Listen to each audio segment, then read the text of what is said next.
rehabilitation, and very excited to be talking with everybody today. I would love our youth team to introduce themselves as well. And I'm looking at Desi right now on the top of my squares. Desi, you want to kick it off and then pass it along to our team?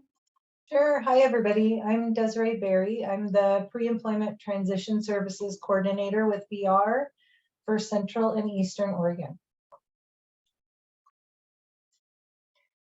And Tony. Hi, everyone. My name's Tony DePeel, and I have the same role as Desi, working for VR as a Pre-ETS coordinator.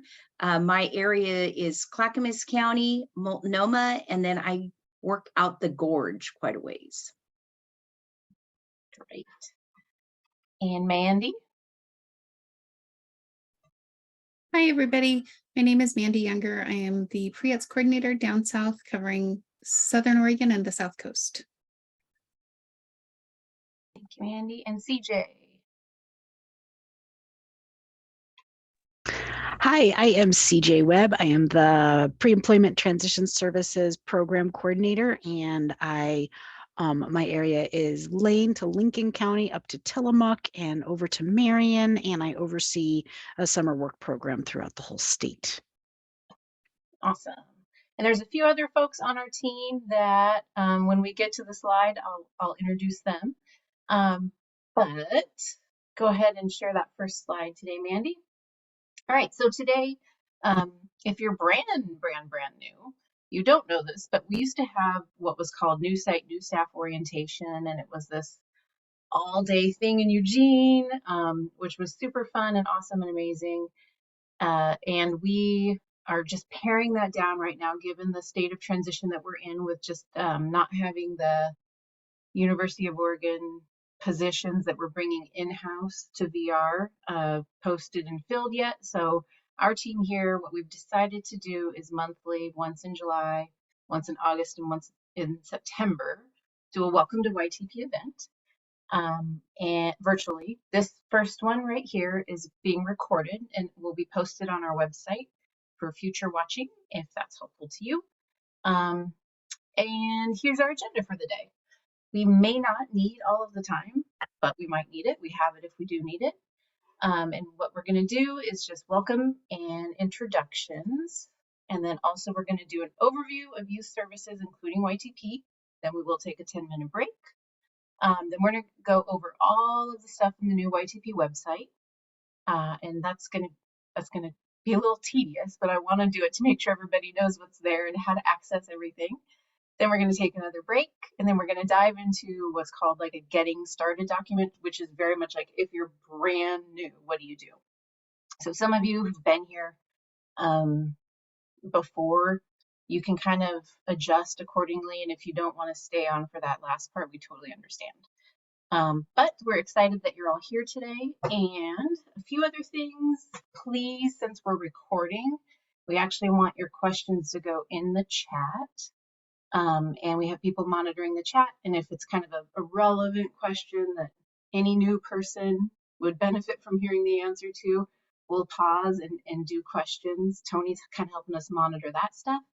In the meantime, Desi's capturing all the questions in a document that you're putting in there that we may address at the end or through an FAQ, something like that. And then what else?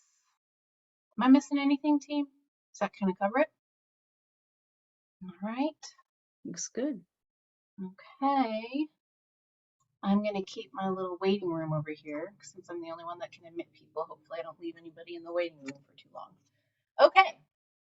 We would love to know, first of all, who's joining us. It is a pretty small group. That's kind of cool and kind of fun.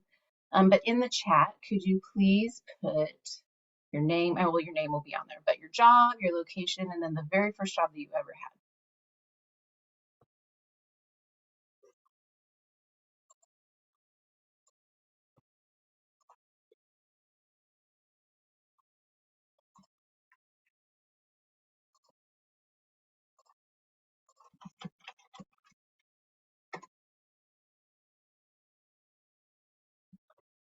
Okay, let's see what we've got here. Yeah. looks like we have people. Don't forget to put your jobs in. We've got some pizza people, ice cream parlor, more pizza. Gotta love the pizza. I was berry picking when I was like 9. I know child labor laws were not. Yeah, you know. Babysitting. Let's see. Nursing home, washing wheelchairs. That's interesting. Wow. Laundry worker, life touch portraits. This is fun. Thanks, everyone.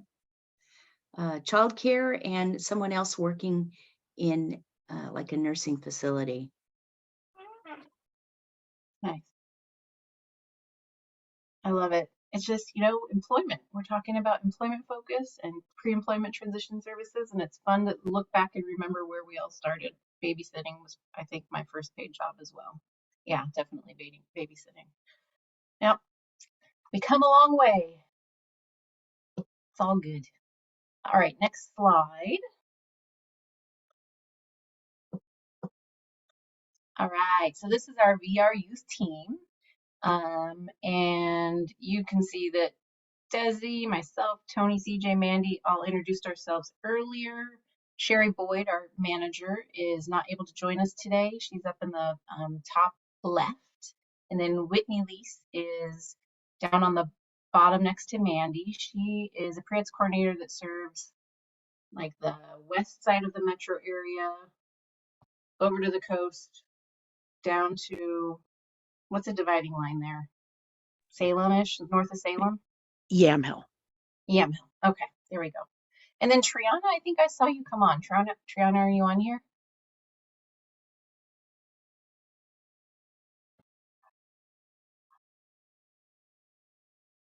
Maybe not. Triana is to the right of Desi on the bottom. She's our pre-ETS data coordinator with VR. And that's our youth team. Next slide. And this is the regional breakdown here. So you will want to kind of figure out where you are on this map. And then you can see who your VR pre-ETS regional coordinator is currently. And right now, these guys are your kind of go-to first contact for anything YTP and VR as we're waiting to fill these other positions. And they are stepping up. They're very excited to do this.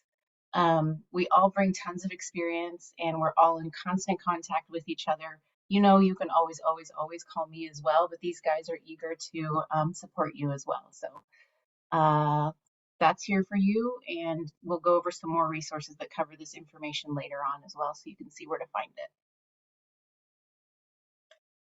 Next slide. All right, our outcomes for the day are pretty simple. That all of you will have a basic understanding of VR youth services, including YTP, basic understanding of how to access the resources on the new YTP website, and what steps are necessary to start your YTP position if you are brand new. And this is going to be, it's virtual and it's maybe up to 3 hours. So it's going to be a little dry. We get it. We understand. We love your questions. If you want to insert any humor, feel free to do that. If you need to turn your camera off, no hard feelings. If you need to move around, do all the things that you need to do. We do have the 2 breaks built in. All right. And without further ado, we're going to dive right in to VR youth services. And Tony's going to take it off here. Yes, taking off. So title page, VR Youth Services, here we go. Purpose of WIOA. So WIOA stands for, let's see if we can do it right? Work, you know, when you're under stress, you forget things. So Workforce and Innovation Opportunity Act. So WIOA. And so the purpose of WIOA is to help job seekers, right? And just to let you know, it brings in a lot of different agencies that are working with students and adults. So it's not just VR, but it's nationally. And just for you to think about, it's a law that governs all workforce initiatives and the employment department, workforce boards, and VR. So it's not just something that VR has brought in. It's youth specific though. It prepares vulnerable youth for ready to go to work. So that's what it is to start with. And then this slide here talks about VR's expanded role in transition services. So transition services have been in school, in special education forever, right, for a long time. And when WIOA was reauthorized in 2015, VR was also asked and called to support transition services. And at that time, VR in schools were asked to start working together more solidly on offering transition services and coordinating them and making sure that we aren't missing anything. So that was the goal of the WIOA in 2015. Next slide. And so the idea is that everyone's resources are stretched, right? And there's still a significant need. And still we have a responsibility to make sure that schools are offering services, and then that VR, and that we're working together. And our goal is that VR stays in our lane, and the school, we're supposed to help you. So we're not supposed to come in and duplicate what you guys are already doing. The idea is that we're here to assist with adding more. Next slide. All right, this is a new slide to me, but this is a great slide. If you have your camera right now, you could even take a picture of it, right? And it would be something that you could take and look at later. If you're like me, it takes a little bit of time to understand a process map like this. And the PowerPoint is going to be available along, this is recorded. But what we want to show here is the process of IDEA and 504 services. They're not VR services, right? They're separate. So we start with transition services in the school, and you have your IEP. And then there's some things listed under that, secondary requirements that are required, inviting the student, the assessments that need to be done, preference, interests, and needs, post-secondary goals. And this lists the different things that are under an IEP. And under section 504, there's usually documentation for medical needs or other services that are needed to help the student who has a disability to have good services in school. So then we start thinking about pre-ETS and potentially eligible students for VR, and looking at any youth, right? Any youth who has a documentation of a disability. So that's a student on a 504, a student on an IEP, or maybe they have been visiting with the counselor and they have another documentation that's not even in the school knowledge, right? But you find out that there's a student that has a need for some extra services getting ready for employment. So potentially eligible, that's that group of students. And then VR provides pre-employment transition services, extra services to those youth. As you can see how it goes up into the orange here. And that's when either you as a YTP specialist would be asked to add those added services, or in a non-YTP school, it would be a possible coordinator or a contract person to do that.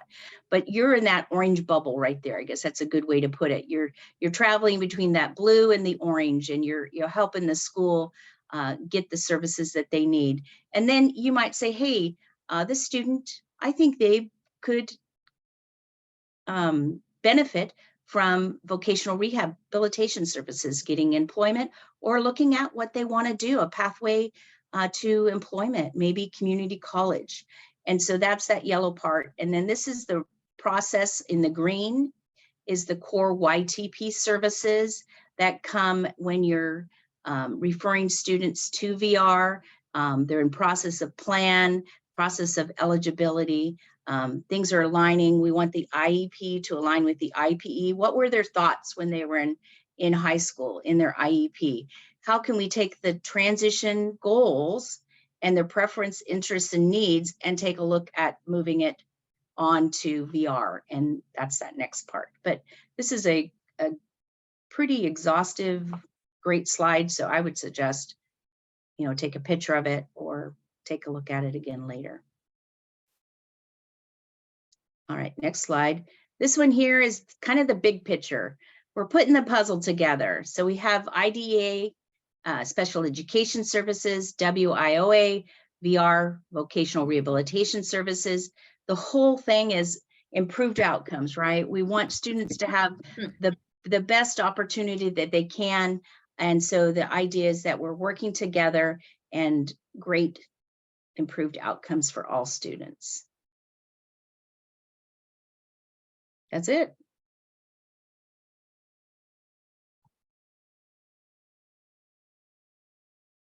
Now This we is have me, Ed. I think. Yeah. Okay, so we're going to talk about the continuum of VR youth services.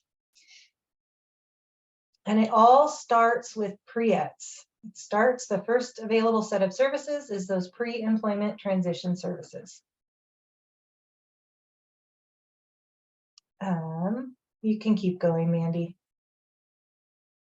Okay, so the earliest set of services that a student can receive through VR is what we call Pre-ETS, our pre-employment transition services.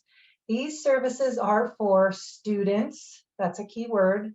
They must be a student enrolled in some sort of education program, ages 14 to 21. These are short-term in nature to help identify career interests. So similar to the way VR works, Pre-ETS are the same. Specific set of 5 required activities that I'll get into in a moment. And this is the part where you hear about a 15% set aside. So 15% of VR's budget must be set aside to provide and coordinate pre-employment transition services. So those 5 categories are job exploration and counseling, work-based learning experiences, self-advocacy, workplace readiness, and post-secondary and transition counseling. And we're going to get into these a little bit deeper. So the first one, job exploration and counseling. So this is generating interest and understanding around what type of work is in the student's community. So it's that exploration piece, right? Where students, maybe they really don't know what they want to do after high school. They're not sure. So you can do some exploration, developing some of those work goals, identifying their strengths and barriers. This is a time to do some assessments. I think of this as that very first thing that I might do with a student who's really unsure. Even if they're looking to get their first job, you can still do some exploration around what life might look like after high school. So an example of something that can be done during this time is a person-centered plan. And Tony is actually one of our trainers. So all of us are trained in it, but it's a really cool thing where you can sit down with a student. They really put them at the center and looking at kind of their future people around that can help support them and kind of get some goals started. The next one, work-based learning. This is a huge one. There's a ton of areas that you can work with a student on work-based learning experiences, and these are, this is one of the #1 things that affects our post-school outcomes. So that's having guest speakers come, mock interviews, job shadows, internships, touring a business, our paid summer work experiences that we have. All of that is work-based learning experiences and very, very valuable to a student. To note, these are not meant to be a one and done. This is, again, kind of that exploring. It's supposed to be where a student can try multiple different things to kind of gain some insight to help them make those decisions later on about what they want to do after high school. An example of a way that we provide this is our statewide job club. Some of you, if you've been around, may have had students come and attend this. This is put on by our statewide team, and we invite different employers, different businesses to come and talk about very specific careers, and we rotate that every month, and students can jump on, listen, ask questions. So it's a very good example of a work-based learning activity. This is Mandy.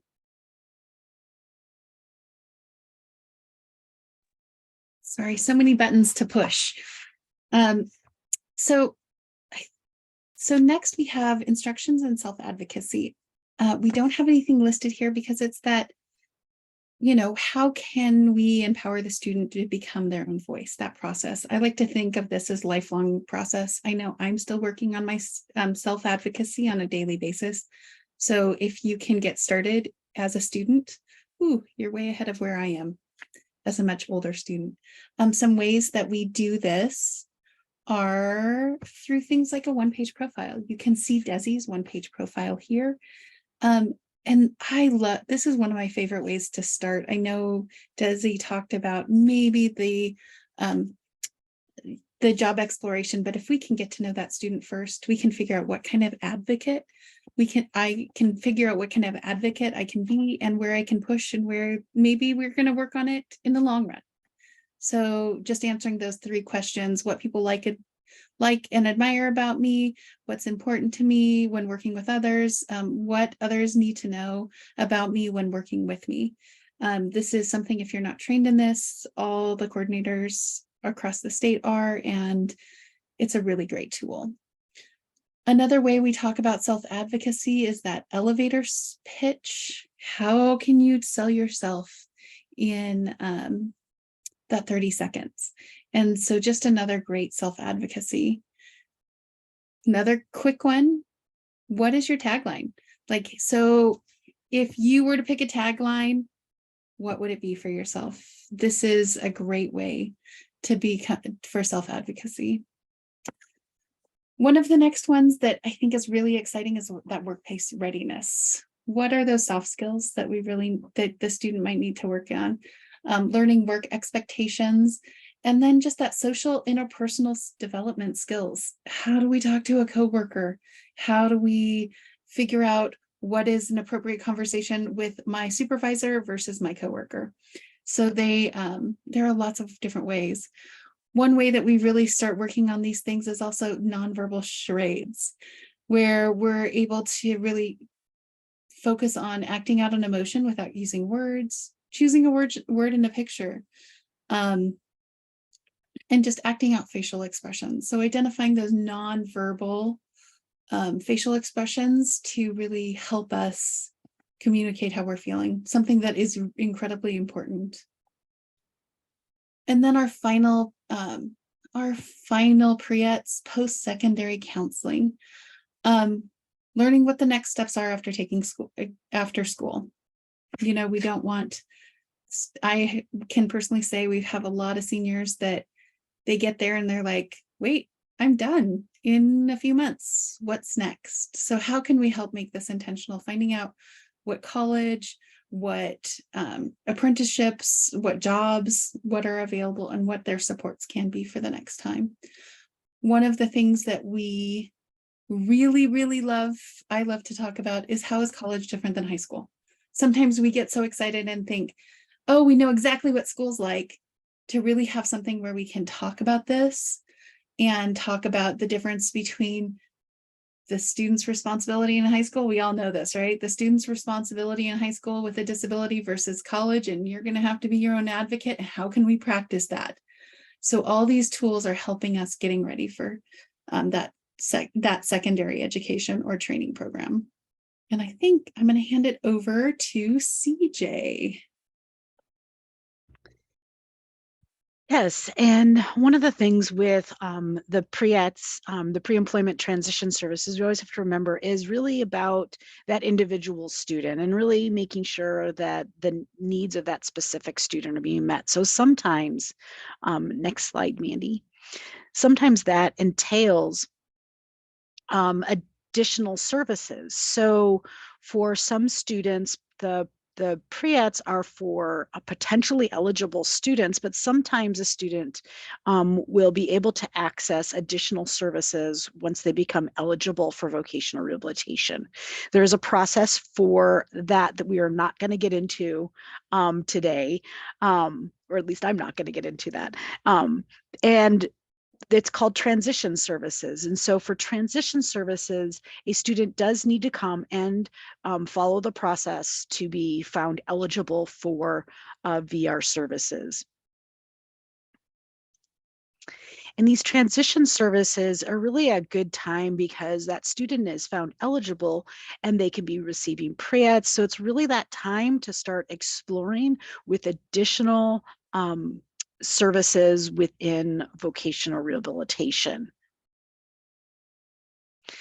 And so once that student has been found eligible, they would have that individualized plan for employment, an IPE, and then there is a variety of different options. Now, one of the things too to remember with transition services is that pre-ETS are for that student. Transition services, if they are receiving pre-ETS, still must be a student, but there's other options if that young person is just a youth. So these transition services go up to the age of 24. So this is a service for both those categories, for the student or a youth. And so a student is always a youth, but a youth is not always a student. So that's something really important to remember. So, but within these transition services, there's a lot of options to really explore that post-secondary that was just talked about, thinking about vocational training, a whole bunch of other things. And some of the things too is that pre-ETS dollars for the potentially eligible can be used for a lot of things, but there are some restrictions, and some of those restrictions are opened up if that student is found eligible and has that IPE. And some of those things are if that student needs spoken language interpretation, that is for the eligible student. For ASL, they only need to be potentially eligible and we can pay for ASL interpretation. The other couple of things is, as I said, when I did my introduction, I oversee a summer work program, and some of those students in that work-based learning experience need one-on-one coaching for their entire their entire work-based learning. And if they do need that, they do need to be in that IPE, and then pre-ETS dollars can pay for that. So in these transition services, there's just, it opens the door to even more services that vocational rehabilitation can pay for. And just always remember too, it is also for youth. So if that student no longer wants to go to school and there's other things that they need to explore, these transition services are still an option for them.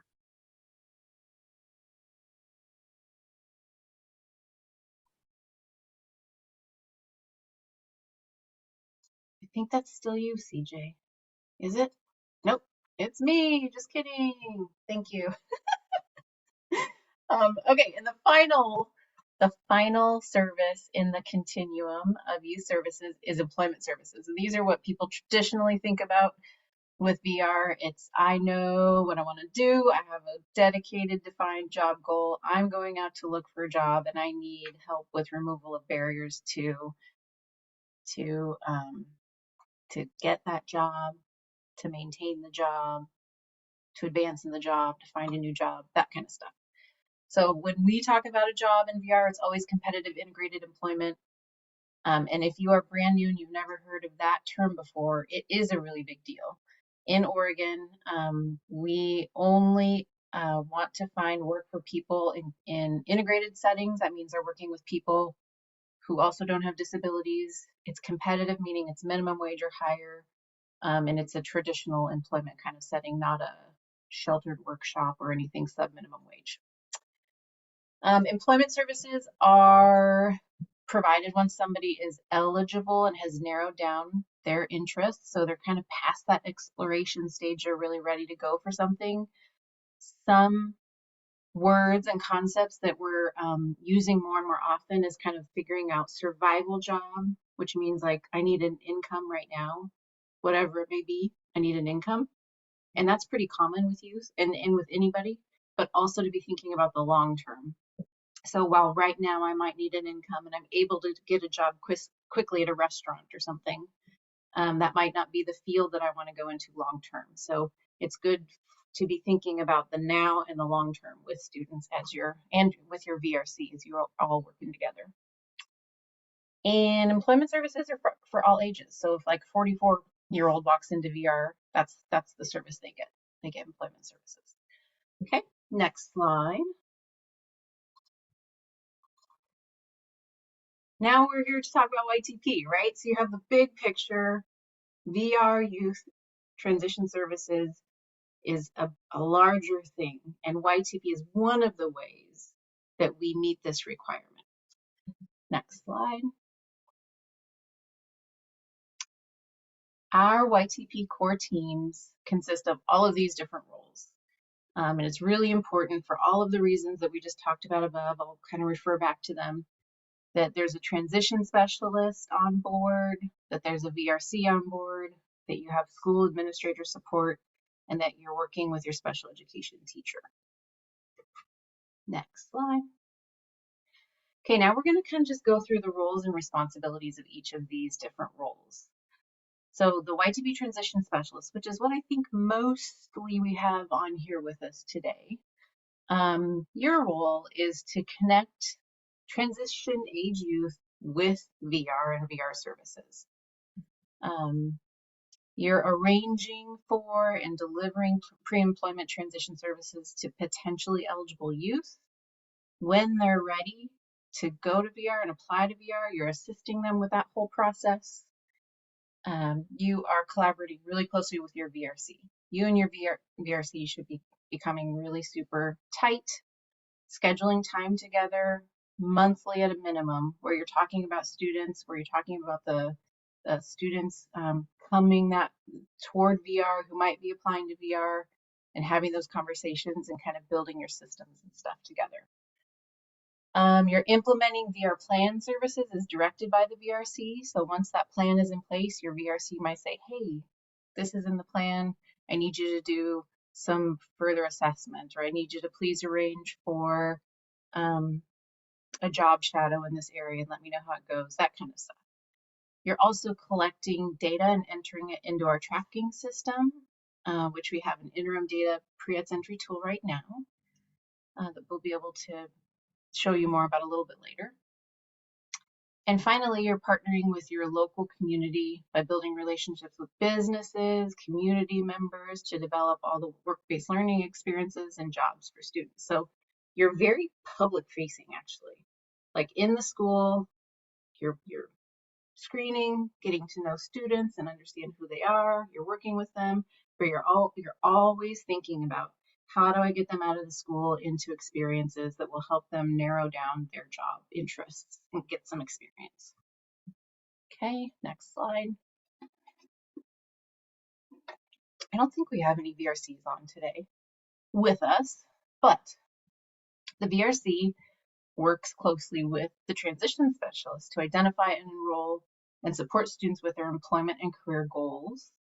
They can also, as CJ was mentioning, collaborate with you and which pre-ETS should be happening when the student is in plan. They're also identifying other needed supports in the community to assist with accessing services. So oftentimes there may be additional service providers around the table with you. That could be a mental health provider, it could be developmental disability services, different things like that. So who else needs to be there?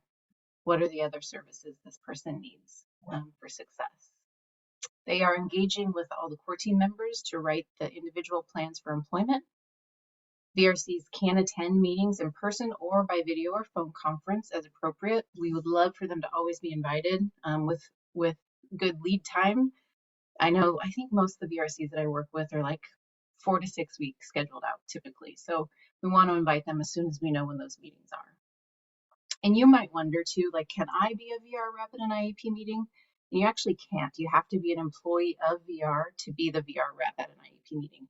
You can share information about voc rehabilitation and all the things that you do and all the things that we do, but you can't actually serve as a representative of VR unless you're employed by VR.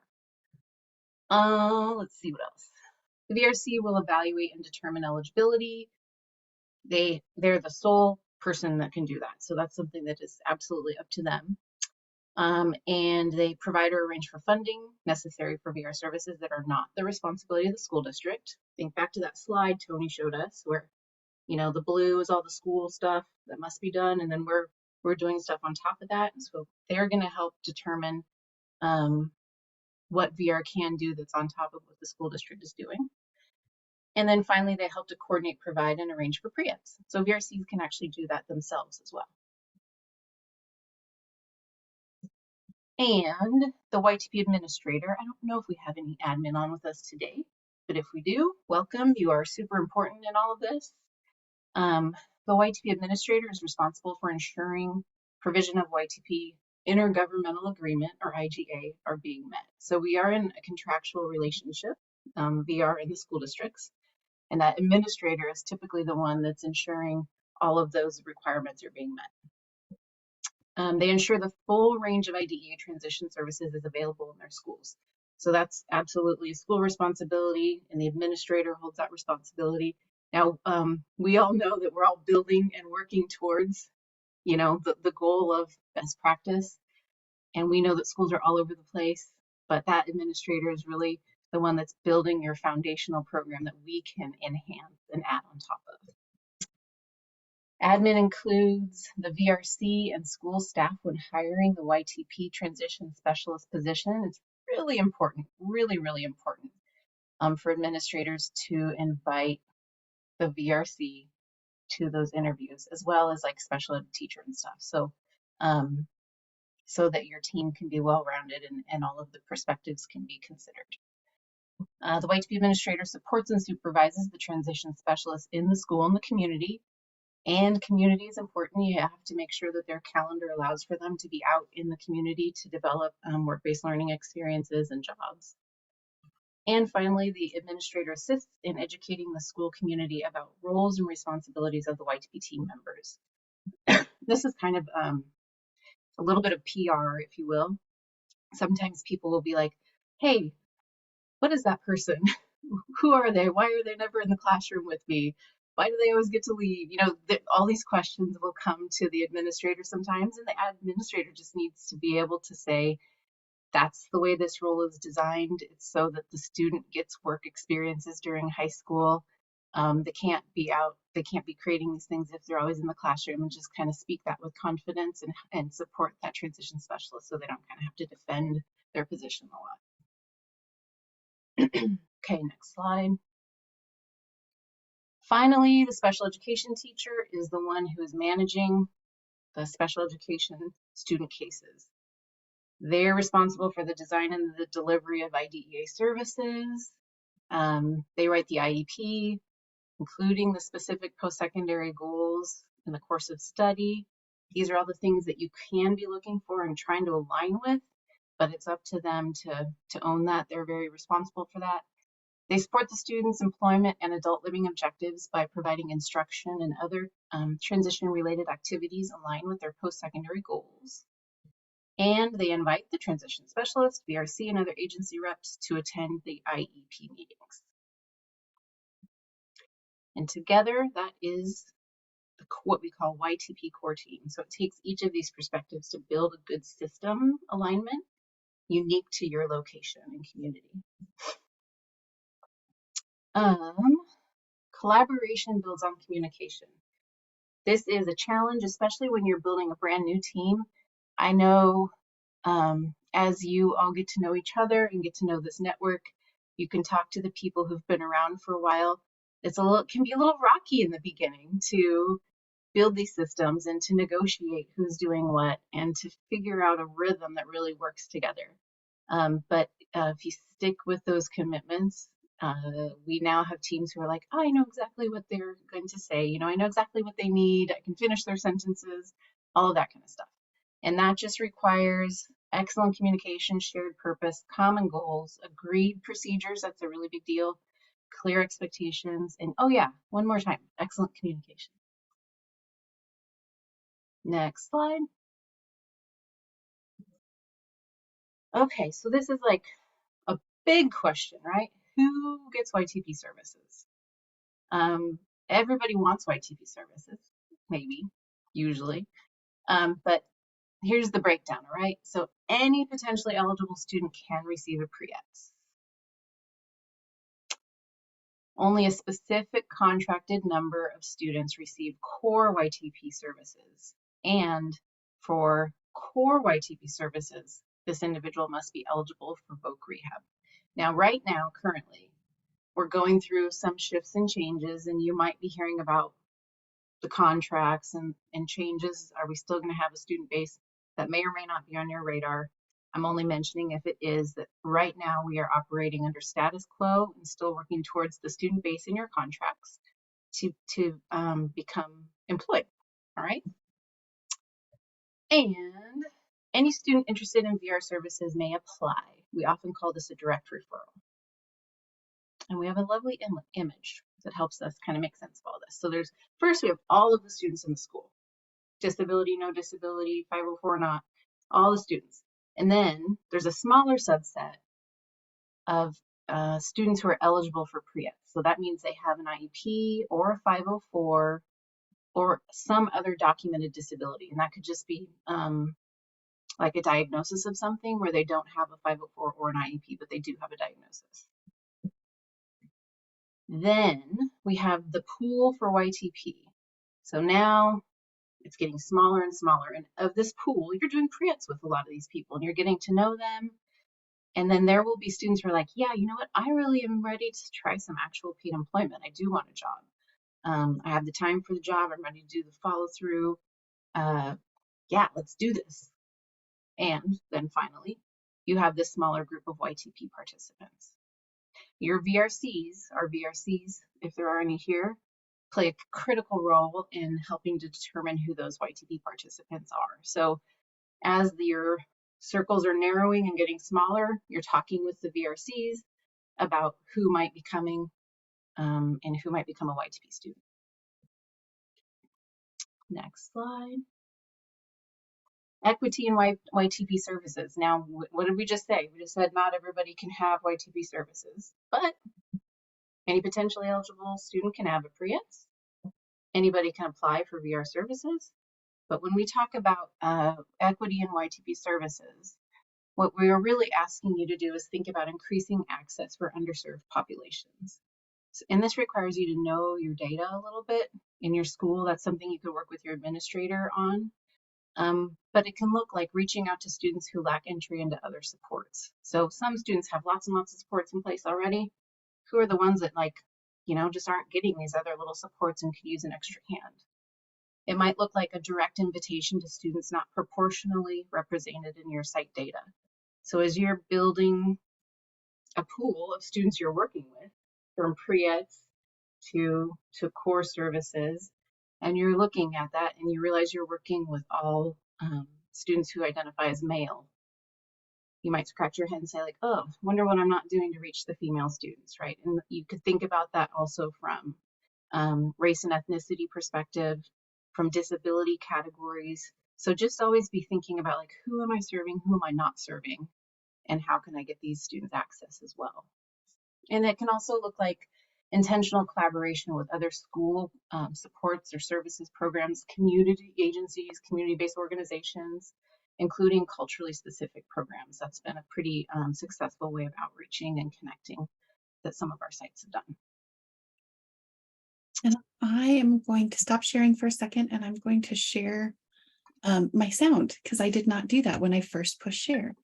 So forgive me, but we have a video next. So we want to make sure we share the sound. And this video is basically kind of like, it captures the culmination of all the things that you will be working towards, okay? It's YEET, which stands for Youth Excellence in Employment Television. Did I get that right? Kind of. Youth Employment Excellence Television. Very, very close. So let me move. So this is an example of a student in YTP that's also a YEET superstar. So let me get it going here. I met Stephanie when she was a sophomore in high school. She's so open-minded and so willing to like better herself and try something new, that she just kind of jumps on it. I saw Stephanie last week at work, and she is, like, you can tell she's genuinely happy working and helping people.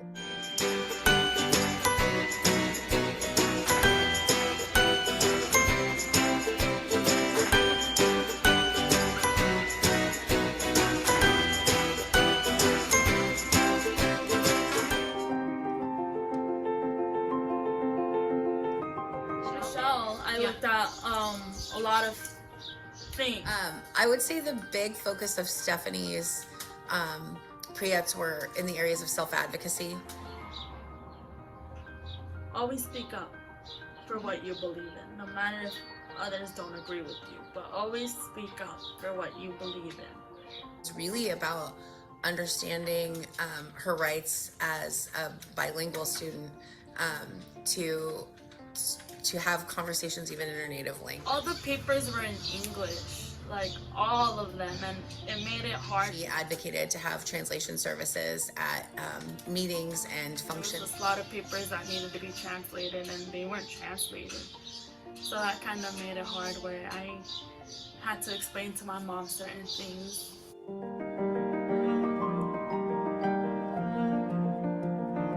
Stephanie took part in SWIFT. Worked with Easter seals, connecting communities. She came back a much more mature, focused, and driven adult. Like she really came back as an adult and left as a kid.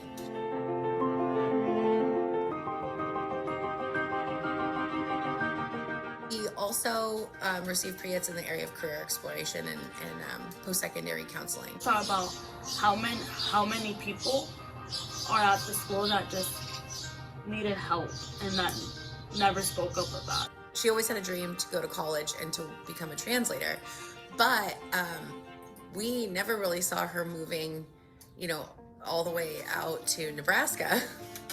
And so Stephanie filled out her college apps, did her financial aid, and headed off to Nebraska to attend a community college and start sort of adulting far from home. When I got there, I was like, I just don't want to be more about sports. I want to be more about the education. Because I actually want to do more with my life, not just sports. Stephanie did okay at school. I was like, wow, I need to do something. And that's when I decided to transfer back and come back. And she went out on a limb, and it's okay to go out on a limb and not necessarily follow the path you intended. Like, one of the reasons why I felt like something was telling me to come back due to the fact that there was more opportunity, and she came home just knowing exactly what she needed.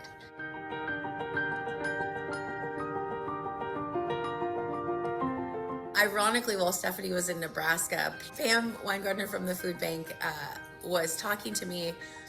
We were working on another project together, and she said, yeah, I've had this all care funding to hire a translator. We really need someone to reach out to our Spanish speaking community members.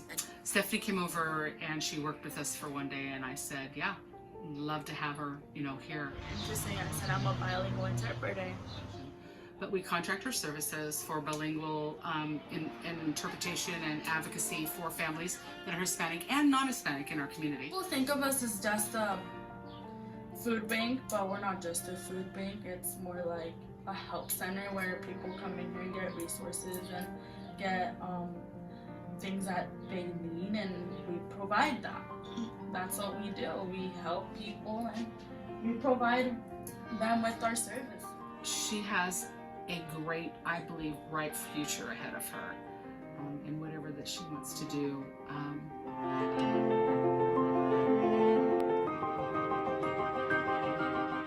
Help people. I like helping people, especially when there's times in need, especially when they need help, and that's another reason why I like doing what I do, which is working with Brooklyn's Harbor Community Helpers and food bank and help center, and also doing the fire department because I like helping people and like I like responding.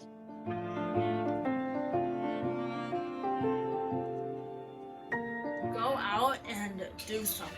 Volunteer at the shelter. Volunteer anywhere because you'll always find out what you're good at.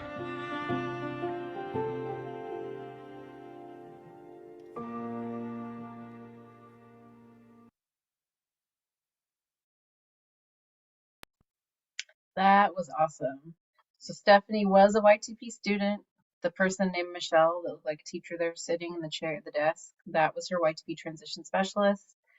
And so those of you who are brand new can kind of see this is what you're working towards with our students, is just going through the getting to know them, helping them learn and develop these pre-employment transition skills, all the way through helping them launch into adulthood, whatever that may look like, and then also kind of staying in touch and being there for them as they change course midway and come back, and then just making sure that the connections and services are there when they want to do that. So that's a wonderful, beautiful example of what one YTP story looks like.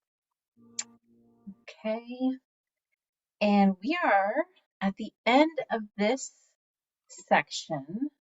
Mandy, I'm going to ask you to pause probably right now the recording.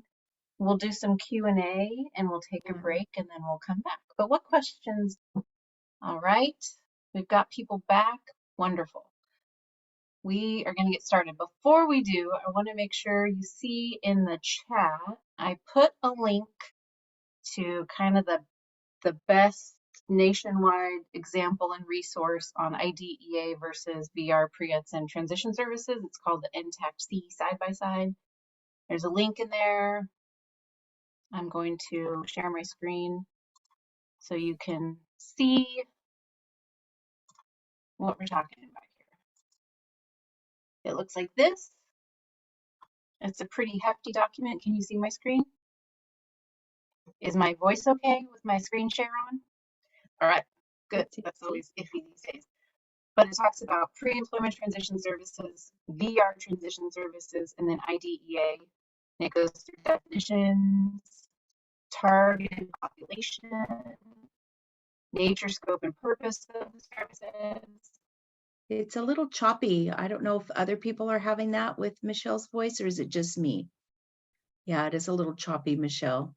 Oh, okay. I'm going to try the website and see. Is it only when I'm scrolling that it's choppy by chance, or is it choppy overall? Me, it's Maybe choppy try over. turning your camera off first to see if that helps a little bit. I love having my camera off. Does that help at all? Yes, maybe? It seems to help, yes. Okay. So then, and then it also has a description of activities and services under each of them. And then funding considerations. Okay, so that's linked for you in the chat if you want to learn more about the difference between IDEA and VR pre-ETS and transition services. Okay, but now, are you seeing the new website here? Yes? All right. This next portion of our day together is to dive into all of the resources on our new YTP website. If my voice is too hard to hear, somebody tell me. Should I just keep going? Okay. Yeah. You guys are gonna have to let me know because we can, somebody else can share screen if needed, but I'm gonna try and go through all of this stuff. So here we have, we're recording again, right? Yes, all right. So we have resources for our youth transition program contractors, putting this link in the chat, or would one of you mind putting the link in the chat? That would be so awesome if you would. And basically what I want to do today, remember this is for new site, new staff. So I'm assuming whomever may really need this needs all the details. So I'm just going to actually go through each of these things, click through them, and share all of the different resources. And let's go. Okay. So first of all, this is just how you contact me. If you click this, there's my email, there's my phone number. The second tab right here is a map of our YTP sites. I gotta give kudos to Garrett Weed, who was our former U of O TAP, for creating this tool.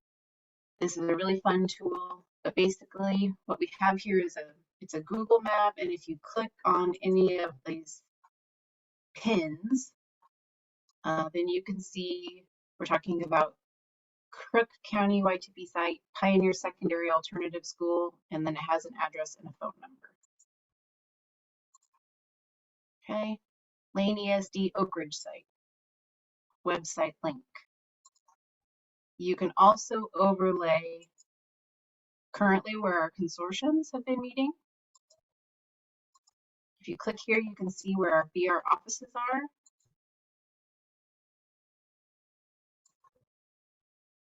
And then you can also see the branch regions. So it's kind of a neat tool. This is what we're going to be replacing what used to be the YTP sites and contact information. So that's what that is. It will get a little dizzying as I click back and forth here. I apologize, but that's just the way it is. This is a link to another part of our website. So if students or families land on this, this takes them to the good stuff, and you're welcome to come over here too. But this is just our general youth services page. Okay. Michelle, this is Mandy. I don't know if anybody else is having, but you are breaking up quite a bit for me. Oh, okay. Would you mind sharing? Not at all. I'm happy to. I'm just going to go like right to left, top to bottom, and talk through all the resources. Great. Okay. Do you want to stop sharing and I'll take over? Yes. Okay.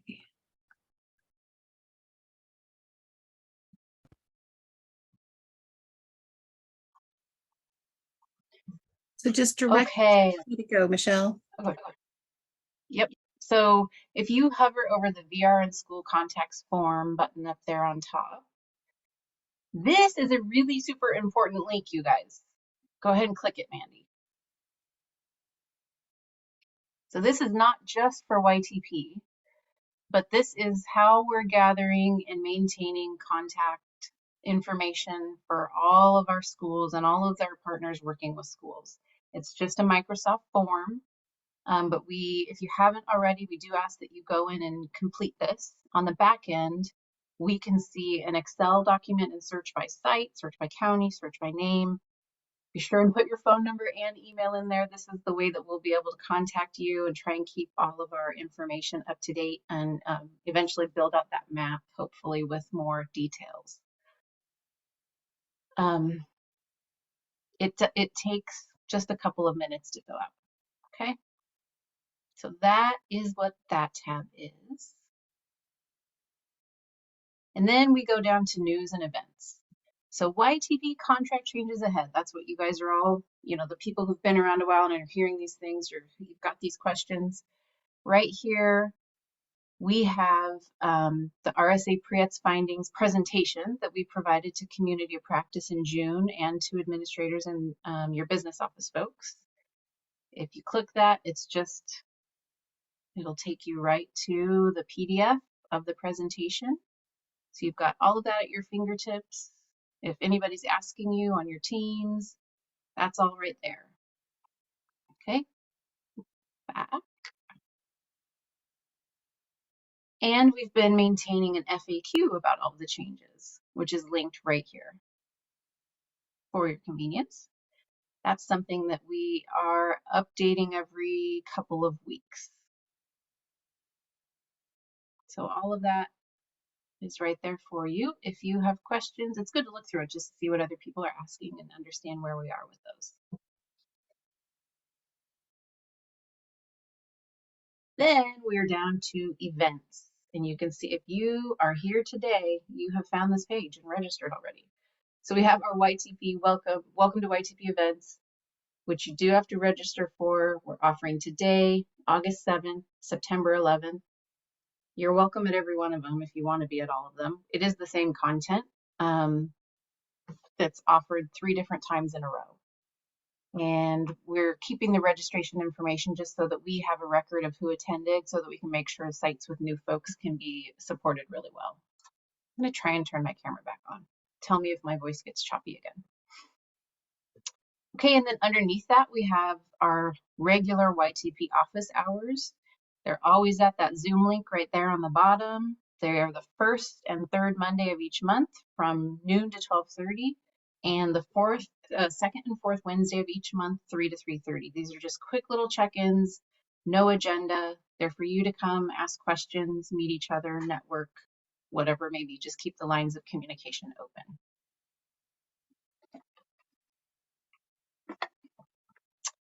The link there, you don't need to push it, Mandy, that says view past events. That just takes you to the bottom of the page, and we're going to show you that at the bottom of the page.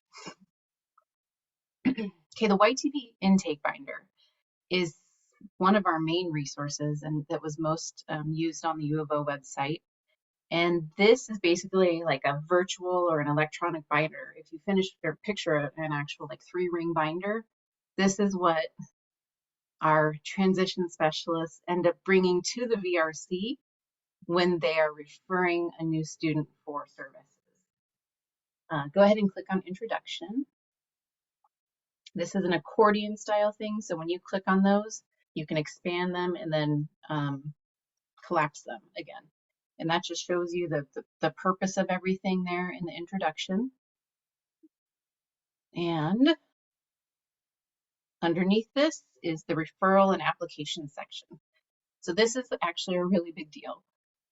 You want to bring a lot of information to your VRC if possible. Now, a student at any point can apply for VR, but with your coaching and your support, you might want to work with them to say like, well, let's gather some information so that we can bring a clearer picture to your VRC together, that type of thing.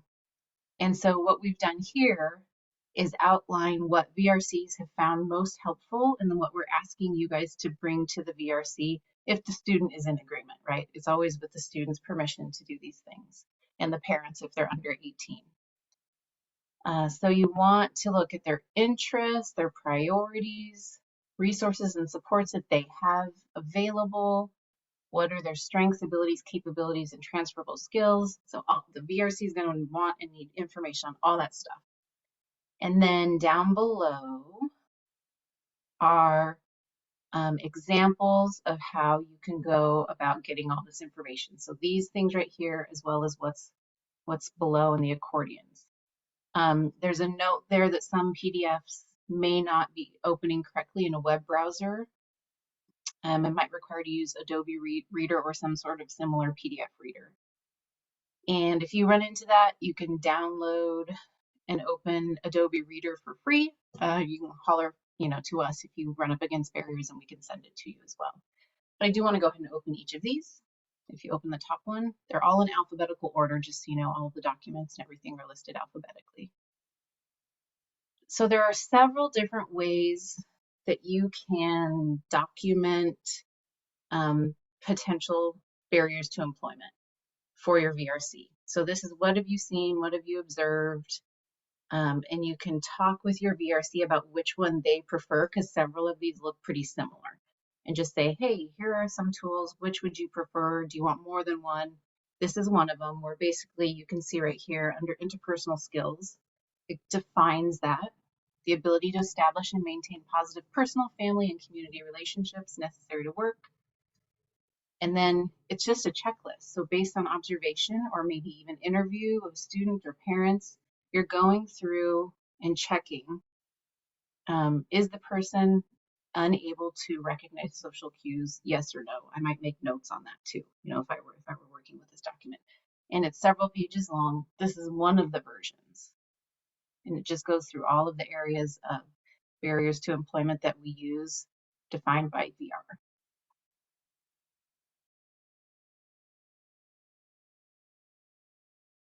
Okay, back.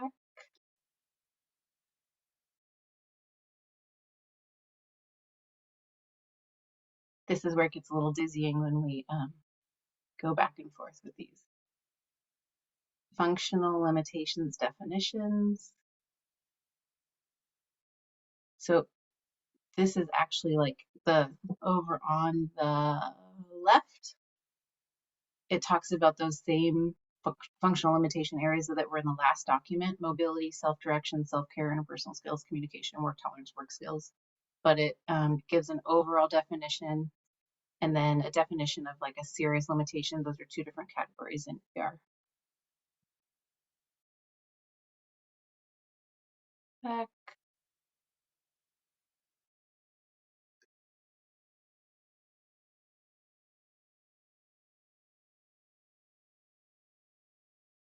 And the next two are two other ways. Here's just one more.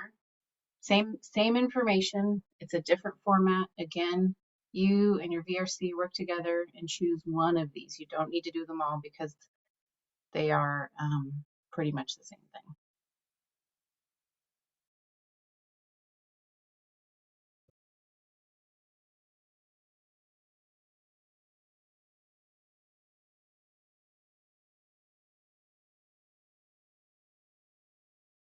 One more.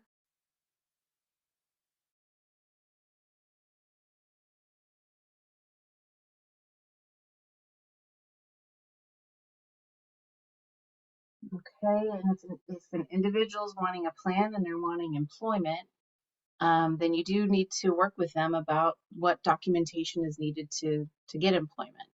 And here we have a list of acceptable documents.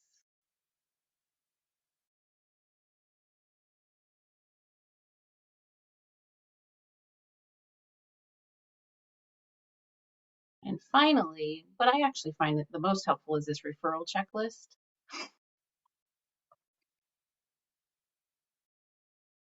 I think it'll download as a Word.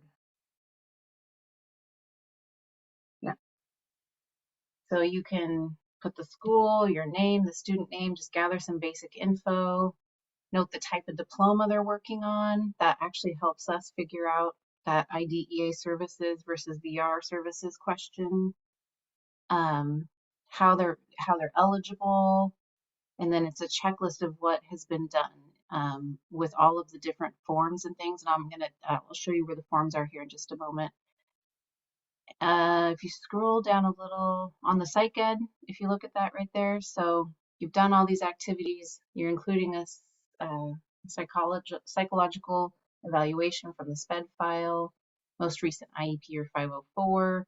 What we ask is that you actually make 3 versions of this. Now, if you're digital and everything's digital, that's awesome. If you're doing paper, whatever it may be, 3 versions so that you can have one version of all this stuff together, the VRC can have one version of all this stuff together, and the student and family, they need their own version of all of this stuff together.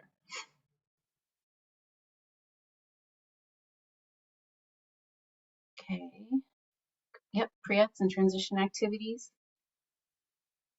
So these are all examples of ways that you could be doing pre-ETS in addition to everything that we showed you in the presentation just before this. You'll want to bring evidence of some of the things that you've done with a student to your VRC, whatever it may be. And this is just a list of some of the ones that our VRCs mentioned they appreciate really getting. So CIS, Career Information System, is a software that is, it's actually free now to everybody in the state. And that should take you to an external link. Nope, this is just, oh, that is not the external link. This is how you get into CIS. But it is something that's free for every school now. So if you don't know about it, ask your school administrator if you can get access to it. But there's all sorts of like interest inventories and career research options on CIS. CIS offers trainings on how to use their software really regularly. And they have a website that posts all of those trainings. So that's something that's available to you. There's a little resource about informational interviewing 101. So how do you go about setting that up? Why do you set it up? Go ahead and click into that.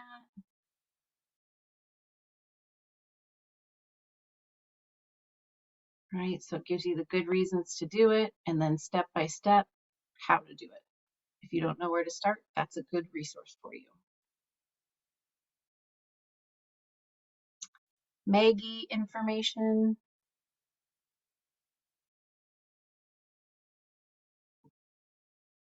Team, where are we with Maggie right now? Been on hold for a little bit right Okay. now. So I'm sure that it will come back around soon, but right Okay. now it's on hold. Maggie is on hold. But if you hear people talking about Maggie, because lots of people have had that training and they are able to provide those workshops, it's great stuff. Watch for it when it comes out again. You may be able to get that training.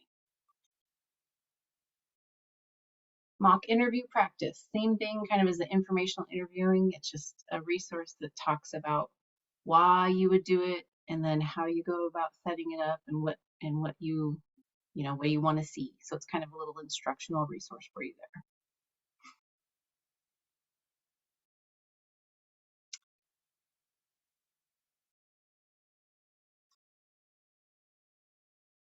there. This is a super basic categorizing of the types of pre-ETS, the 5 required pre-ETS, and what they entail, and some examples of what they might include. Now we're working on a much more detailed and updated version of this. Stay tuned. It's very exciting, the resources that will be coming your way.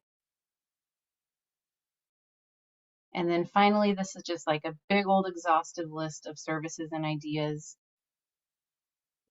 you would talk with the student and the parents. You talk with the teacher to figure out like what's already being done.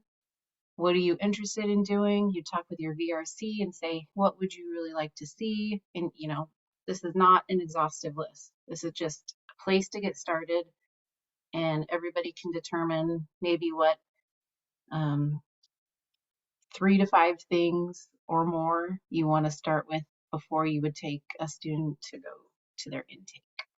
All right? Their VR intake when I say that. Monthly progress updates. So this is another rhythm. Right now, think of your binder.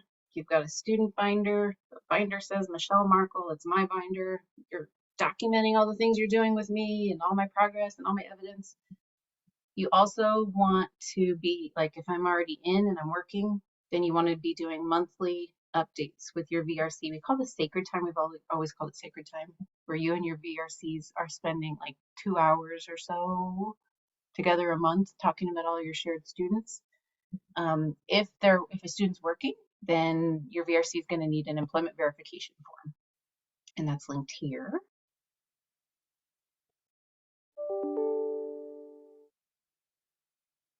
Okay, so they need and have to report the information that's asked for on here. Who's the employer? What's the job title? Hours worked per week or month? Salary, benefits, job duties.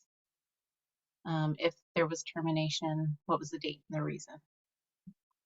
And it says, please complete and submit to VRC with a copy of the student's pay stub. So that's something that you should know. If students working from the get-go, let them know that you'll need to see a pay stub, because part of VR process means that you've got to report that stuff.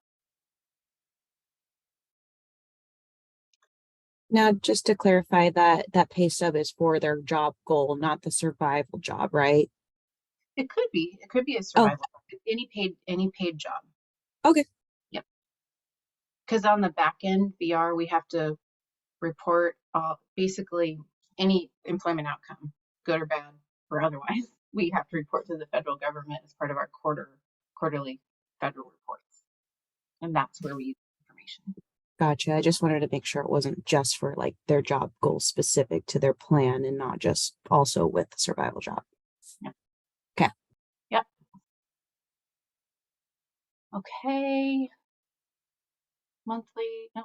We haven't looked at that yet. So monthly Y2BVR report for student. This is just a template that you could bring pre-completed, so you could prep for your time with your VRCs. I'm speaking, I think, mostly to Y2B transition specialists here. Hopefully that's okay. I think that's accurate for our audience. But this is what you'll want to share with your VRCs, an academic update. So how have they been doing with classes?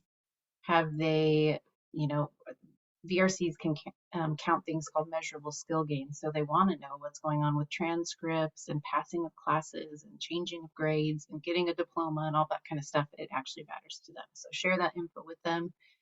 What transition activities have you been doing with the student? What work activities? What are the students' needs that you're seeing? Based on all this information, what are the things that they need? And what concerns do you have so that you can work through those together? This is a tool that's great just to get a student thinking about self-advocacy. This can fall under self-advocacy, but how, the student says, how am I doing on this job? How am I doing with this work stuff? Where could I improve with this stuff? That's just a template for you. Again, this is a ton of stuff. You want to sit down with your VRCs and together ask them, of all of these things, what would you want to see? I don't know. I mean, maybe some of them would be like, please bring it all. But mostly what I've experienced is they're like, I really like this one. I really like this one. I really want this one. Ignore that one. Ignore that one. That's usually how it goes. And that's a work performance evaluation. So if your student's doing a work-based learning experience, you would ask the site supervisor or like the sponsor of that to fill this out for them. They could fill it out on themselves. You could fill it out, so you can just kind of get like multiple data points about how somebody's doing.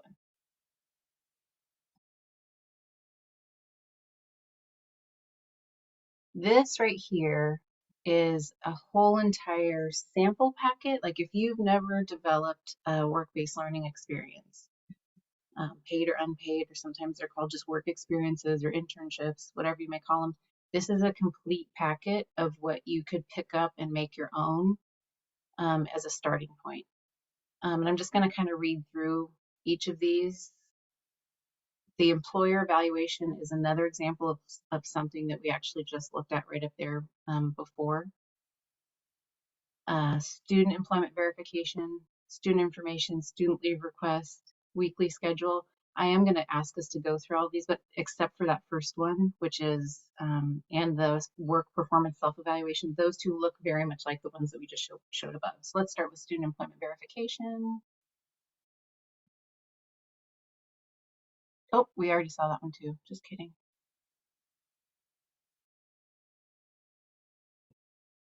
Okay, student info. So these were samples shared with us by our wonderful partners in Portland Public Schools, who created all of these materials. And if you could make that a tiny little bit bigger, Mandy, that would be helpful.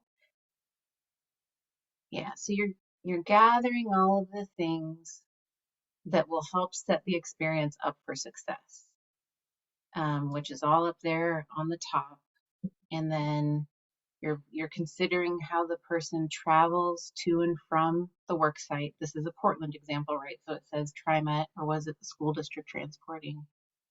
And then just some things that like people never really think about. Are there any health concerns, like protocols or allergies or anything that you need to know about on a work site? It's great to understand that right from the get-go. Is there a communication system, anything like that to help set a student up for success, and the employer, the sponsor, up for success? Are there mobility needs and supports? Are there behavioral and emotional supports needed? So this is just a way to say yes or no, and then comment and attach anything that's needed. I really like that one in particular because a lot of people kind of forget to ask those top 4 questions.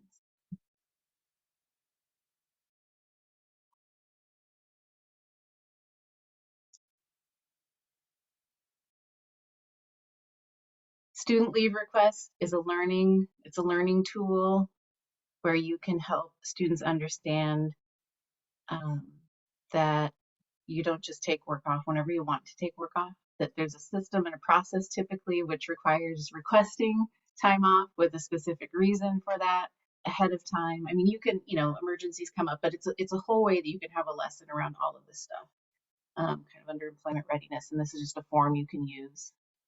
These are all Word docs, so you can make them your own. You can remove the logos and put your own logos on or make them generic. weekly schedule. So here, day, hour, task, just so everybody understands what's going on.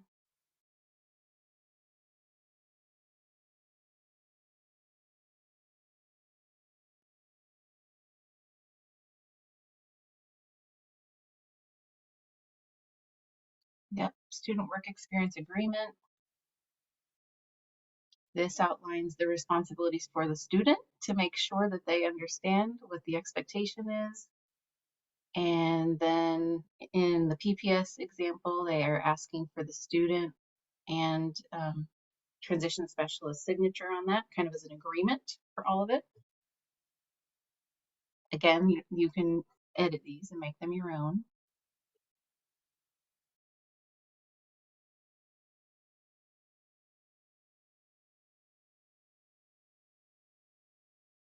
Okay. I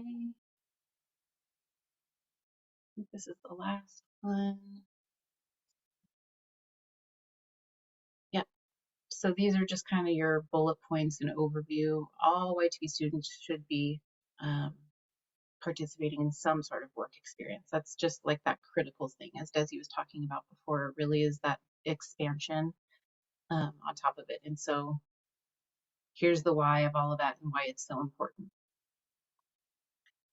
With the PPS example, that team would have like an actual physical folder that was a certain color that said YTP on it. And when they, if it was a new site, say it's Target, maybe a student's doing a work experience or an internship at Target, that folder stays in place at Target in some location to be determined by the host with all of this information in it. You're keeping a copy at your office. The student has a copy, VRC. So you want to make sure that everybody has all the information that they need to set up the situation for success. All right. What's under additional forms? Those other two evaluations are very much like the things that we've already seen. The VR process map checklist is a little dizzying, but people find value in it. We keep it in here.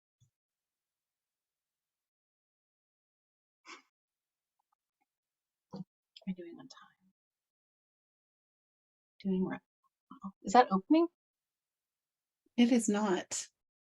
I don't know if it's my computer or if it's just not. It's deciding what it wants to do. Okay, we can skip over it. That'll be the mystery link that you guys can try later. No, it is not opening, Michelle. Okay, head on over to the right side on the accordions. Okay, so here's something new. We have contract information up here. Templates this is good to share with your administrators or business office people. This is for them. For a district to claim reimbursement for actual expenses each quarter, the following two forms must be submitted along with an expense report that corresponds to the dates covered in your fiscal report. So that's really for your admin. But every quarter, just so you guys know, someone in your business office fills out a fiscal report template. You'll be doing time verification report, and then they send me an expense report. It's all invoiced, and then we reimburse districts for the costs associated with YTP. So those are there. And then under forms is very exciting. Forms is our actual VR forms available in multiple languages. So the application for VR services right there. If you click on the translation thing, you can get it in English, Spanish, yes, yes, and yes. What languages are those? Russian, Vietnamese, and Chinese? Mandarin. Yeah. So if you click on it though, go ahead and click on English Mandarin for us, please.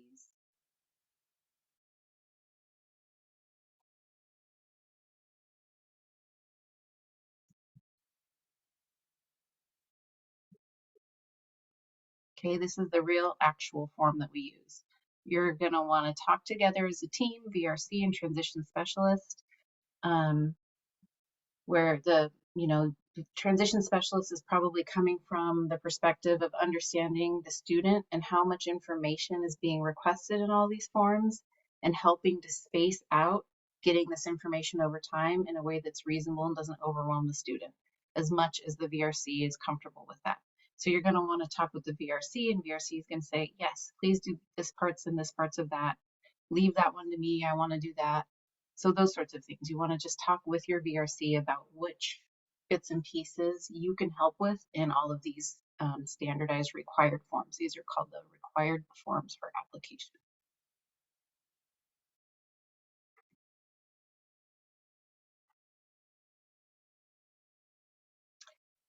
Okay, we are not going to go into all of those, but those are all required for VR application.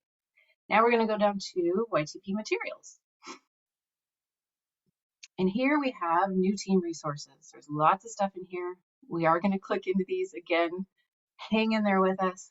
We're going to go through each of these. Caseload process document.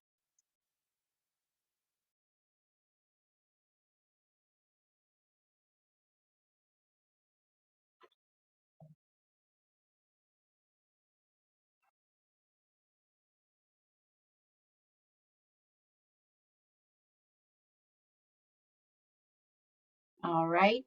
So if you read this from left to right, it takes you through the full entire life cycle of YTP, starting with screening and referral through intake, eligibility, plan, employment, VR closure, YTP exit, follow-up. If you are brand new, this may feel a little bit overwhelming, and don't worry about it, because we're going to have a lot more intensive information for where we're going in the next several months. But this is what has been our full required start to finish YTP process in the past.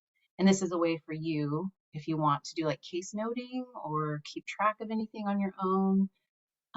Some people will use this, student name on the left, information across the document to share with their VRC what's going on and where you're at with different students, okay?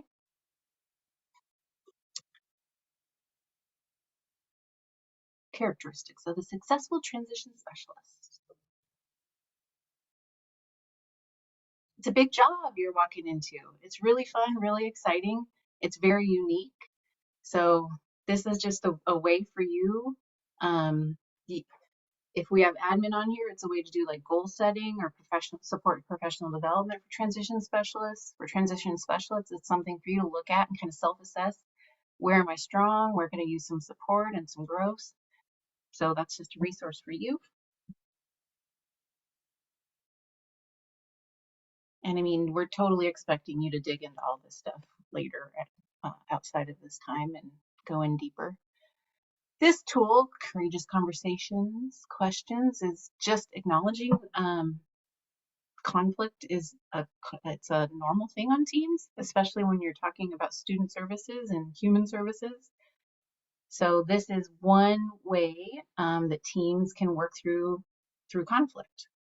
And it's something that you might want to do. It's probably more for administrators maybe though. Or I guess you could do it with students together, but you're going to want to just make sure you're talking with your teachers and everybody to make sure it's a good idea. Used as appropriate. It's just a one way for teams or people to work through conflict. Here are sample interview questions for a transition specialist job.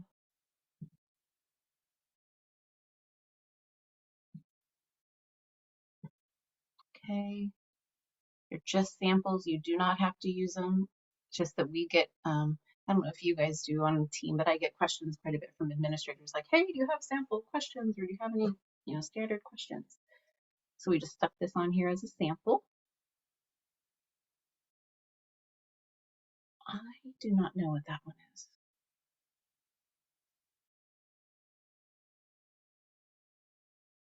That should not be on there. We'll take that one off. Ignore that one. All right. This is a really, really, really important one. Okay, we talk about the TTAN in Oregon. We have this Transition Technical Assistance Network. And then you have your school administrator and you've got your VRC. So this basically breaks down all the people in all the places. You have your local core team, which we talked about earlier. You have a statewide team, which is coordinator, YTB coordinator me, Pre-ETS program coordinator CJ, VR youth data coordinator Triana, and then you've got regional teams as well. So this is just the definition, not definition, but kind of like the basics or a little breakdown of what each of these different roles does. If you scroll down, we have people listed in these different roles. And then in another format,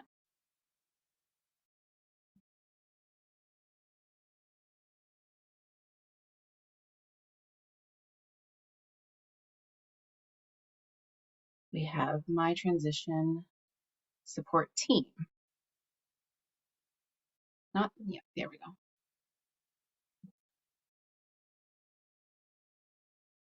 So this looks a whole lot like the map that we showed you a little bit earlier on the presentation, the slide deck, but it includes these other roles as well. So it includes our VR Pre-ETS coordinators on the left, in the left column, transition network facilitator in the middle column, and then Pre-ETS TNF support specialist in the right column.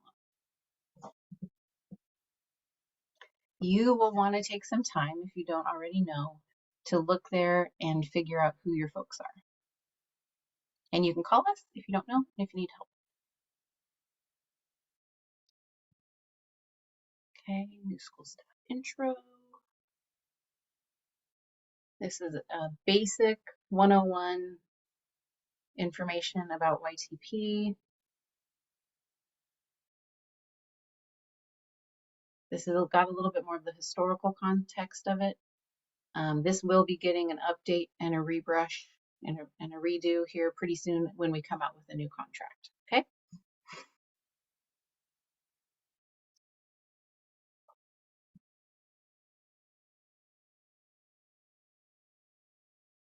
Sample transition specialist schedule is something that can be helpful to you if you're working with a team and you're a transition specialist.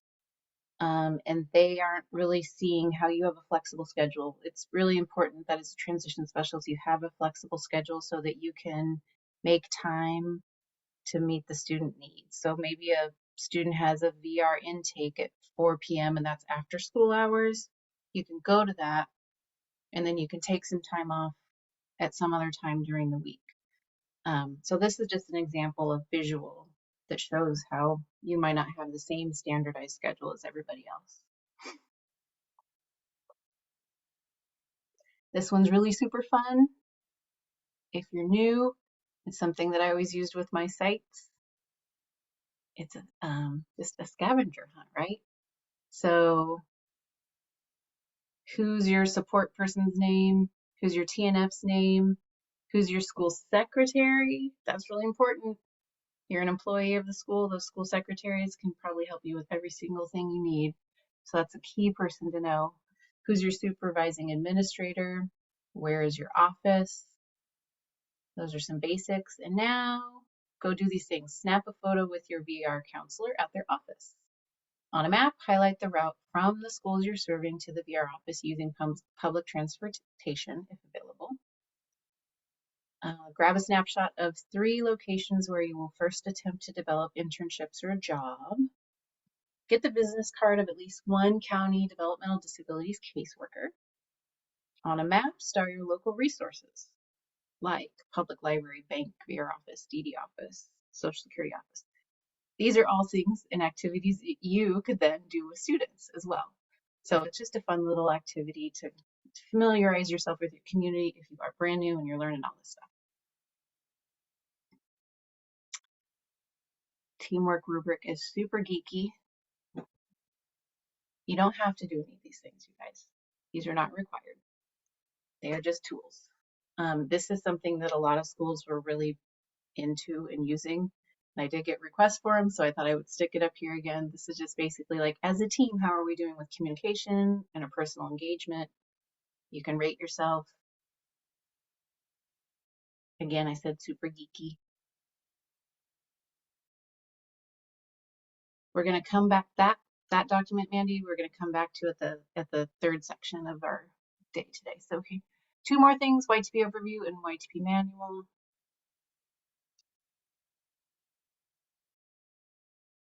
This is something that is nice and printable if you're somebody who prints and puts things on your walls. But it just talks about all of the essentials of our YTP program, which is making sure the school's got a solid foundation in IDEA services first, and then the importance of having somebody manage your program at an administrative level. Then it talks through that whole process: screening, referral eligibility, core services, the instruction that you do for pre-ETS, job development, employment, job coaching, final job placement and follow-up, and then performance and outcomes. Those buckets align with each of the manual of the YTP procedures manual, which is the next resource we will show you.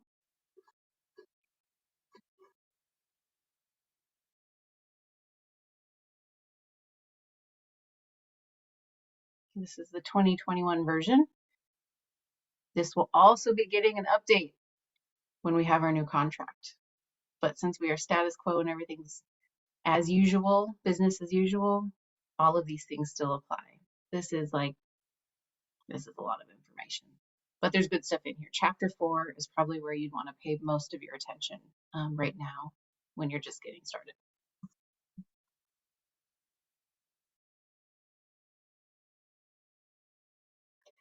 Last part, this part is really exciting, I think, of our new website, is this searchable past events. So I don't know how many of you use the old YTP website where we would go to past event resources and you couldn't really search for things by name and things weren't always named. So first you can just do, like, up in the search feature, Mandy, will you put LGBTQ?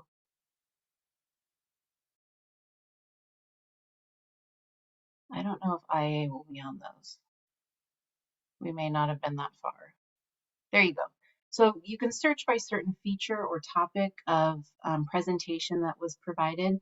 So here you can see in April of 2020, we did a community of practice that had, the recording of it is down on the bottom, the YouTube you can see, you could watch that.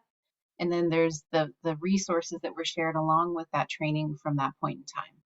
So that's an example of how you can search by topic. And then if you go erase that content and then go to sort, you can sort by A to Z, category, links. I think date is actually really helpful for me here if I do newest first.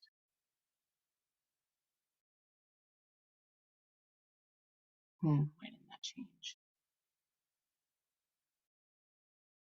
Hit the X mark on the search. Yeah, there we go. Now sort newest first. Great. And actually, so that's the default.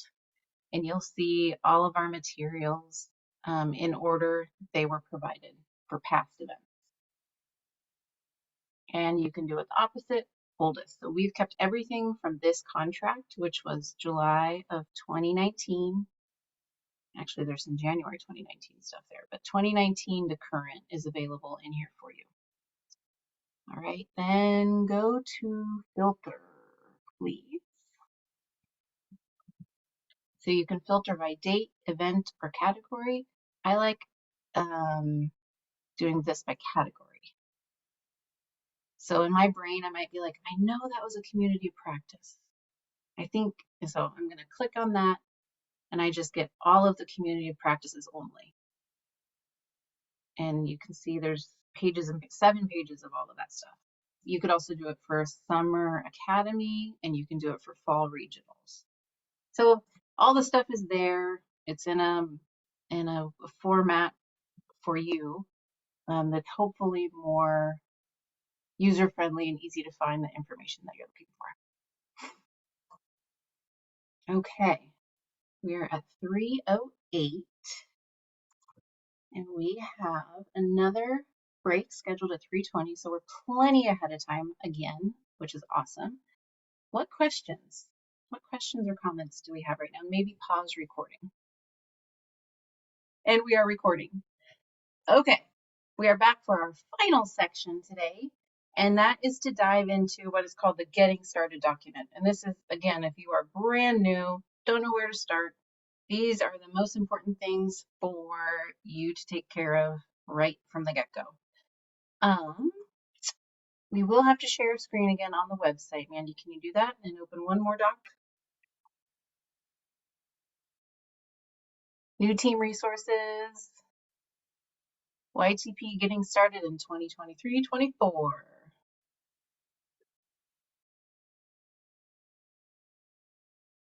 And let's make that a little bigger, please.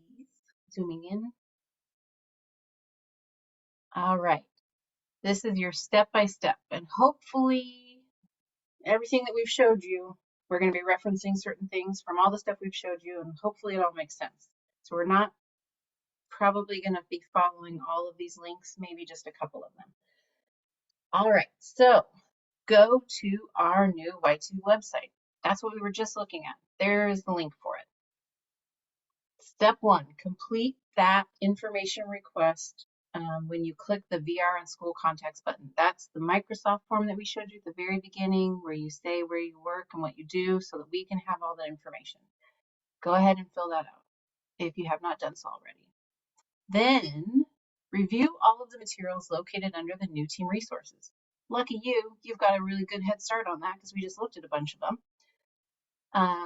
We call out a few specific things here. So A, locate my transition network and my transition support team and identify your regional team. Make sure you know who your VRC is. And if you don't know who your VRC is, contact your Pre-ETS coordinator. If you don't know who that person is, contact me. And we'll make sure you've got a full team surrounded around you. And then we do want you to be in contact with your regional VR Pre-ETS coordinator to make sure that you're invited to any of the stuff that's happening in your area that they know about. If there's consortium meetings or if there's events or if there's stuff going on, just make sure that you open that line of communication and they can let you know of any of the things that they know of or people to contact if there are things going on. Next square, number 3. Obtain and familiarize yourself with the YTP overview and YTP procedures manuals that are found at the VR YTP website linked above. Those were the last 2 documents that we just looked at. Remember that manual is dense. It's awesome. It's dense. It will be changing. Chapter 4 is where you'd want to focus right now. There is actually a really cool chapter on like job development and outreaching to employers that I think is a really fun one too. And that is work-based learning experience. It is a Pre-ETS. Those things won't, that particular thing is always going to be with us. It's super critical in our services. So that's another fun chapter to look at as well. Watch the Welcome to YTP recorded training found under past events and review associated materials. That's this. That's this today. You're all going to be a part of this recording that we put on the website. So if you weren't at this, you'd be handed this and you would go and you would watch the past events recording. Ta-da! All right, next, number 5 is Pre-ETS data entry. Okay, this is actually a really big deal. We need folks to be entering their Pre-ETS, the information on the Pre-ETS that they deliver, into what we've called the Pre-ETS interim data entry tool. So we say, please review the training materials and video that are on our website under past events, April 2023 community practice. Can you click on that? And that should take us right to yet another recording.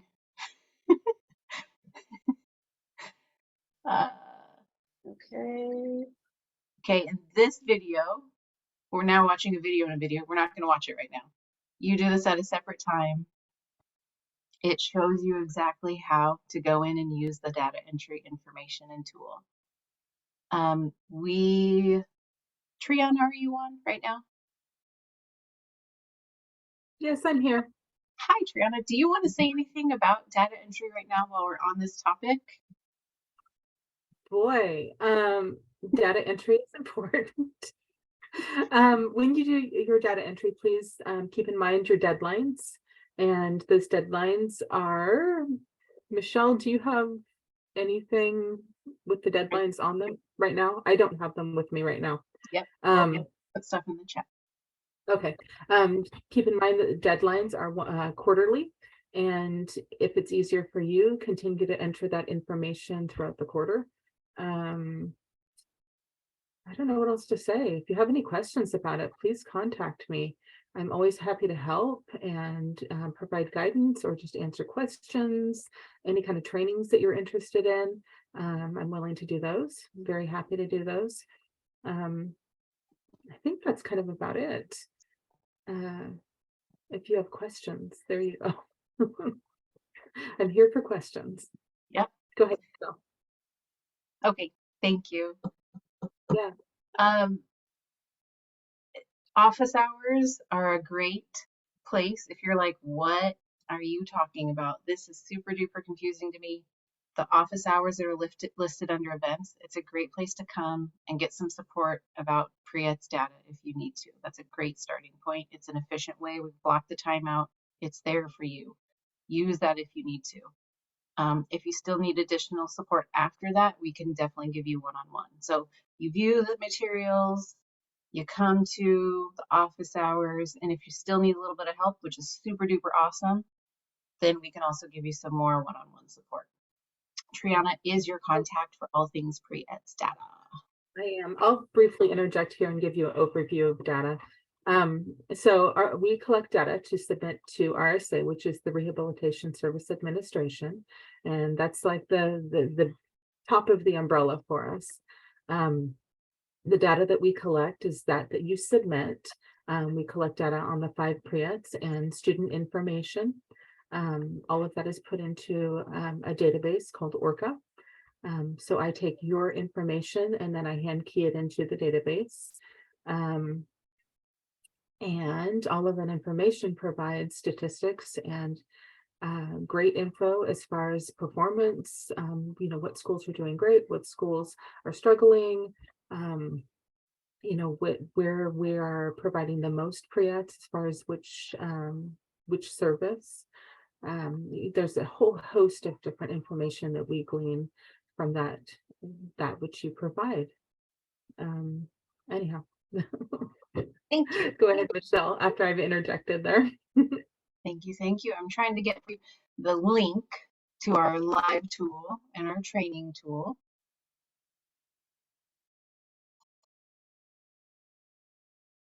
Who needs it? Does anybody need the link to this tool? Is anybody that new here? Let me ask that first.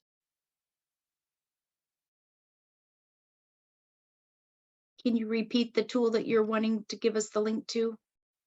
Oh, the pre-ETS data entry tool. Thank you. Does anybody actually need the link to that? Yes. Thank you. Very new, so I might. Great. Yes. I will put the link to that in our chat. We aren't putting the links on public-facing websites because they are not password protected. They're just live open links. So anybody like a bored teenager could go in at 1 a.m. and just be entering lots of really like silly things, and then that would upset our federal reporting. So we are just sending this link to each of you individually. That's how we're doing it. So if you need it, contact. Yeah, there's another good question in here too, Michelle. The question that's in the chat, and Triana might answer it too. Oh, sorry, my chat just moved over here. How much time do you anticipate a YTP specialist will require to complete the data entry? Oh, I can tell you the average time. Yeah. Because that's on what we can see on our end. It is. Okay. We currently have 2,743 responses with an average time to complete being 33 minutes and 21 seconds. For each entry, which seems, but that, like right when we rolled it out and it was brand new, you could tell that people were like, had it open for like an hour and 20 minutes. So my guess is maybe they had it open, walked away, did some things, came back to it. Right. It should not take you that long. I even No. think 30 minutes would be kind of on the high end, but those of you who are using it, why don't you help us understand how long it's taking you per student when you do this? Anybody who's currently using it, what's average for you? Are you talking about entering it in the tool or putting it on the Yeah, Excel sheet and then into the tool? Into the tool. just the tool. In the Yes. tool per student per quarter, I would say probably 10 minutes at the most, just to double check everything, I guess, just to make sure you're not like double entering everything. But again, of course, it's a new system, so maybe that's just me taking my time, but I would say Yeah. like 10-ish minutes, maybe. Goes very quickly. Yeah, it wasn't Once too you get a terrible. rhythm. Yeah, I would say once you get a rhythm, for sure. Great. So, Candace, if you watch those things and you still have questions, join us at a office hours. And if you need more support, we'll side by side along with you and make sure you get what you need. Okay. All right. Back to that document, please, Mandy.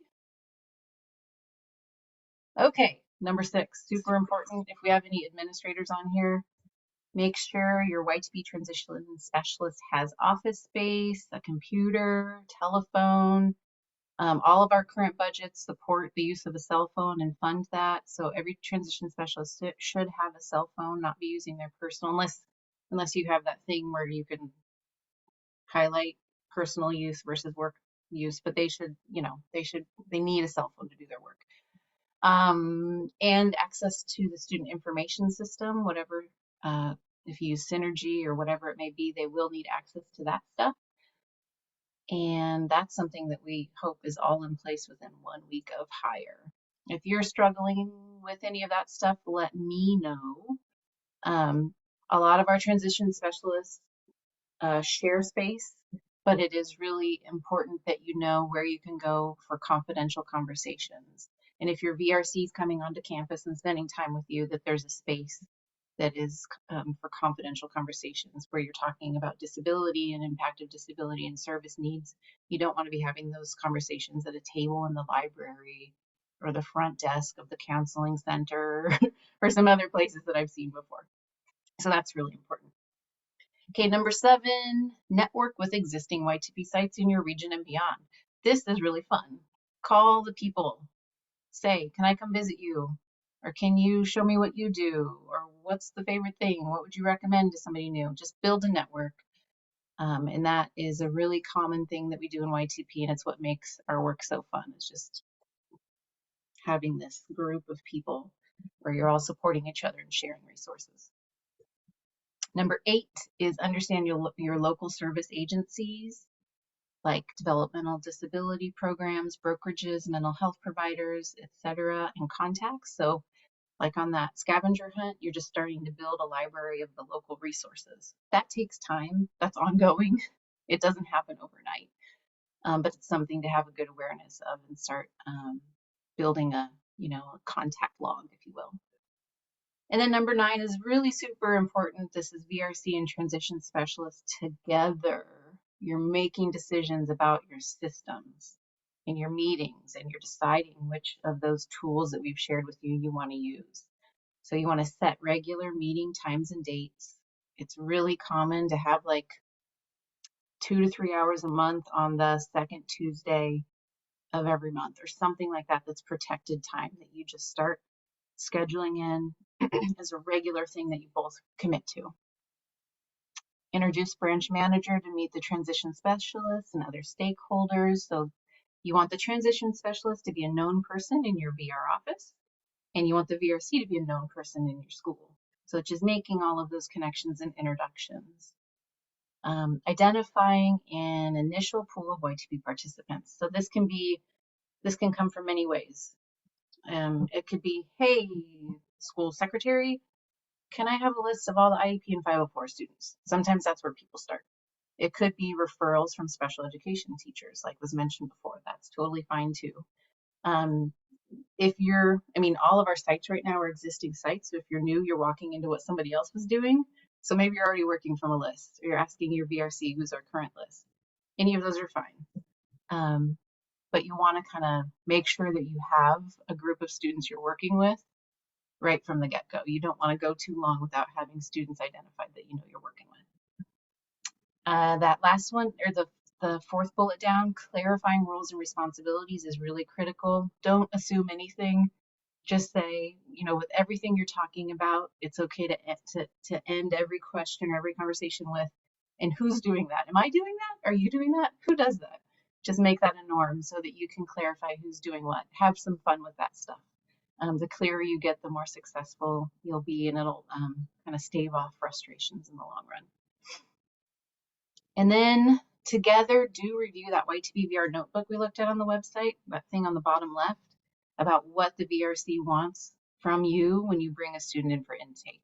So look at all that stuff and determine together which bits and pieces and parts and whatnot they want and need for their services, and which, you know, if you're not comfortable doing something right from the get-go, ask for help. That's the beautiful thing. You can ask us, you can ask a neighboring YTP site, ask your VRC, but don't ever feel alone in this work. Sometimes it can feel kind of a little bit alone because it's such a unique role, but there's a lot of people to help. And then number 10 is to hold dates for future YTP events and trainings and obtain relevant details found on the VR website linked under events. So that place that's called events on our YTP website that we looked at, that's going to be updated pretty regularly. Right now, we only have the Welcome to YTP and the VR office hours. As we get closer to rolling out this new contract, we're going to have information sessions. Then we're going to have, those will probably be like required for anybody wanting to enter into contract. So all of that will be on there. Then when we go into contract, it'll be training sessions. There'll be kickoff sessions. There'll be lots of stuff happening. We are envisioning going back to a regionals type of thing, like we always used to do fall regionals. When these, all the new stuff happens, we're envisioning some intensive regional training for all of our partners and teams. So stay tuned for all of that. That's really exciting. And that's it. That's like your basic startup list. When in doubt, contact me. Don't forget to have fun. This is really exciting work. You get to be strength-based and future-focused, which is really, really, really reinforcing, I guess, and rewarding. And as I say there at the bottom, adults having fun while working is a great and inspirational model for our students. So we want to try and live that and inspire them. Okay, we can stop sharing. That culminates our training. What final questions or comments? We can go ahead and I'm going to stop stop recording first. Yep.